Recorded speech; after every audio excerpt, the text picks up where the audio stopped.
Hey everybody, it's Brian Von VA back at it again. Guys, gals, non-binary pals, who was the heart of your party and why? Let us know down in the comments below. I have the good fortune of having played the heart of the party in 3 separate campaigns and the rest of the party declaring me as such. But I'll go with the first one. In Rime of the Frost Maiden, possible spoilers ahead, just, be warned, I played Daphne, a homebrew chimera race that mainly looked like a mix of a horse and a skunk. She was created by an evil witch as a weapon and was horribly abused. Daphne was also classified as a monstrosity. Despite this, Daphne was an adorable, timid, but motherly character. Once she bonded to the party, she became extremely motherly, comforting them when backstory trauma came up. It's D&D, of course there were backstory trauma moments, often with tail hugs and having endearingly childlike reactions to things. This led the party likewise being extremely protective and caring towards her, to the point that when a riddle mentioned putting a wand over your heart, the fighter yelled, "Protect the horse!" That being Daphne. I still remember that because it made me all warm and fuzzy inside. As such, Daphne was the team mom, despite being the youngest by a huge margin. When we found a scroll of Tarrasque summoning, the party collectively agreed to give it to Daphne, because out of the entire party and the party's allies, they trusted Daphne with an item that summons D&D Godzilla. Another player even requested Daphne return for the Radiant Citadel campaign I'm DMing, because multiverse and another character is from the same version of the Forgotten Realms as our Rime of the Frost Maiden campaign. Do basically be the party den mothered as an NPC just hanging around the base. I genuinely love being the heart of the party. Now, for our current party, it's the adorable Marbles, a cursed princess turned by a vile spell into what can only be described as wild magic frog granny. Marbles is the purest thing of our party of ne'er-do-wells and cutthroats has ever encountered, and rest assured, we would give our collective lives for her. She was an example of innocence in times when we would have easily went Nova on criminals and monsters. She always ended up penniless because she spent all of her money buying gifts for her friends, as an example, the people of the villages we helped, and usually spared a kind gesture even for those who would judge her just because of the race she represented, the Grungs, a tribal of frog-like humanoids. I mean, it's not impossible to love a senile, wild magic-using frog granny, right? She got lost in the woods, accidentally committed arson, then remembered she needed moisture to survive, and started chuckling. "I'm in danger," a la Ralph Wiggum. She later tried to refresh herself by splashing liquids onto her face when our host offered her a nice glass of Slibowitz. Eye-twitching and frog-screaming followed. She screamed with surprise when she discovered one of our party members is a changeling, but when said changeling tried to mute her by closing her mouth, she kept screaming inside her vocal sac in a muted gargle of surprise. She licked demonic ichor from a wall. It tasted just like snozberries. Also, the greatest evil said that ichor basically tasted like pooping into a flower pot. Once, she managed to activate a wild magic effect so potent that she got warped into another of our campaigns, and our party put the main quest and the safety of the world aside in order to find a way to recover poor little Marbles from another plane of existence. Where am I? I don't know. Meanwhile, our favorite Grung sorcerer was just chilling out in some place called Behind the Curtains, a demi-plane between our campaigns that looked like a theatrical stage, always in the middle of being repaired, where she proceeded to pester the local divine entity, a certain fox, as Marbles put it later, all by generating surges of wild magic one after another, turning her pet duck, Fogwa, into a giant swan, conjuring insane amounts of cheese, and turning the face of creatures in the vicinity. As an example, the aforementioned divine being a pastel shade of pink. Marbles is love. I've got 2. My necromancer wizard, who covered most of his tracks as being a divination-focused caster. I will do anything to bring you back. is his character core, and as such, he would use divination on young hopefuls in love to see where their course was heading and see if he could give some advice to save them heartache later. Sometimes enchanting small magic mouth items set to go off at a specific day and time to turn the tide or ease the blow. His familiar was an overfed tortoiseshell cat he called Meatloaf, with white striping so it looked like someone drew bones on top of him, like old skeleton costumes.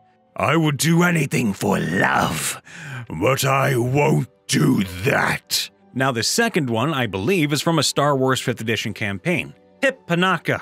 He was an Antarian Ranger paramilitary support for Jedi, who was the son of a Jedi librarian but never developed any powers for himself. So, he made little gimmick inventions to mimic Force powers. He mixed his paramilitary training with his Jedi youngling teachings to become the camp dad. Always escorting the level 1 ladies on missions, he was only level 3, and spent all his downtime skill checks learning new tools and kits to use. So he was the guy running along behind with a bandolier of medpacks and trauma kits and every toolkit he could carry. Like a 1990s Liefeld drawing that meets the dad with cargo pants and a fishing vest with a fanny pack and an Alice frame backpack. Even if he didn't have the skill to use it, he would carry the toolkit just in case someone else had the tool proficiency. Always carry a spare. His main weapon, which I found using way too many spell slots on, was a tranquilizer dart sleep spell. If their HP is less than or equal to, roll the die, 25 HP, they fall over asleep. No attack roll, no saving throw. It would tick off the DM so bad because it stopped a if he dies he blows up, ace up the sleeve, or an AC of 30 glass cannon. Pip also had a bad habit of taking all the code cylinders and communicators out of helmets, or just such and that, just to listen in on enemy radio chatter.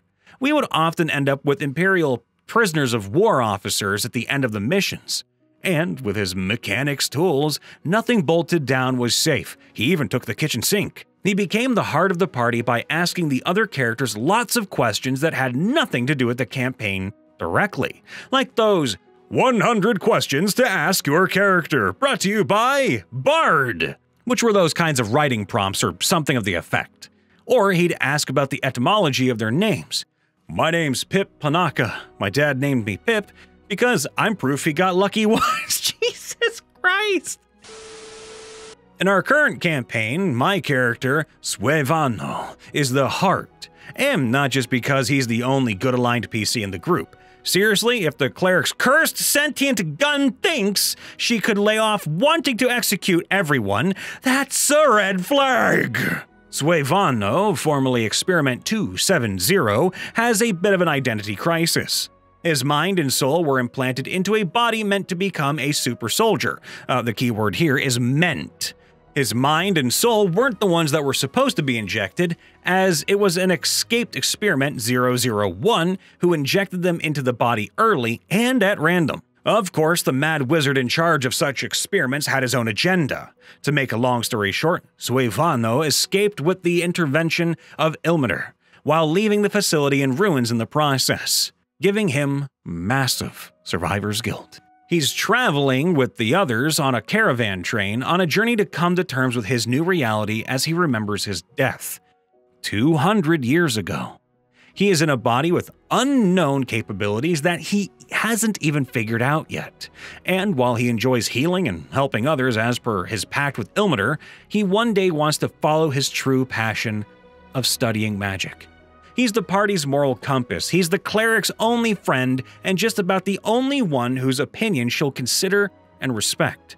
The rogue's cheese getter, a shapeshifter raised by wolves who has obtained an obsession for cheese, and the barbarian's white mage, as our cleric is a heavy damage dealer and Suevano is built for support. He was there for the cleric when she found out her mother, who was evil and very much reveled in the misery of everyone, became that way because she took her daughter's place in an agreement their ancestors made with the devil, sacrificing her own soul and morality so that she, the PC, would have a chance at life. The other two? Suevano feeds them. They are combat junkies. Suevano is able to speak to the rogue whenever they turn into a wolf, though, which they appreciate a lot. The revelation he could speak to animals was also a weird one. TLDR! Celestial Warlock with heavy baggage helps out everyone while working through his own closet of magical skeletons. For a campaign like Curse of Strahd, some spoilers, so look out, Curse of Strahd spoilers inbound, it's almost necessary to have one. In my group's case, it was mostly my character, Vos Lamperos.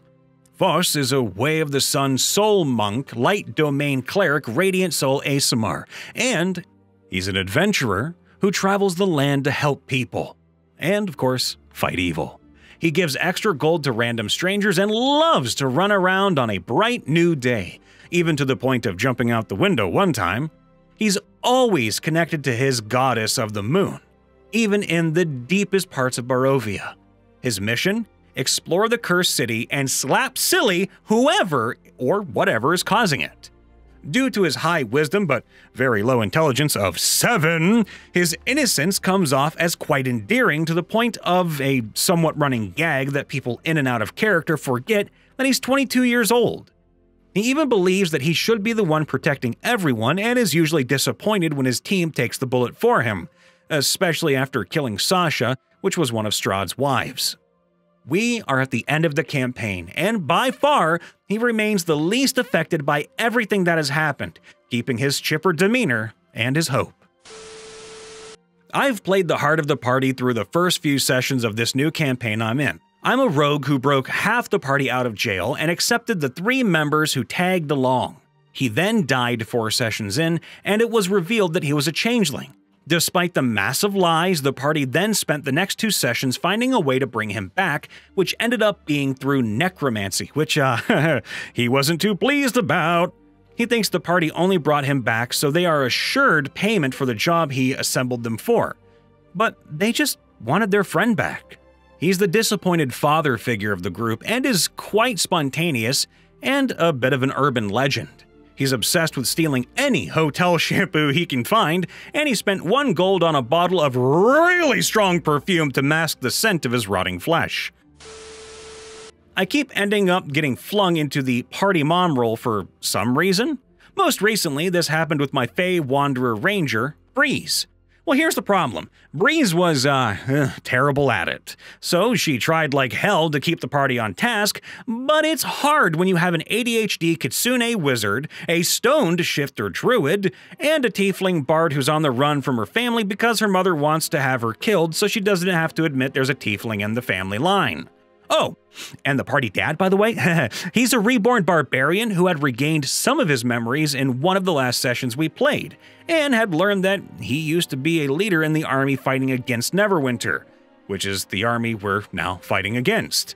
And there's a little wrinkle that the reason he's reborn is my character killed him as a part of her session 0. That party was held together with duct tape and baling wire from the start. Someone get me out of here!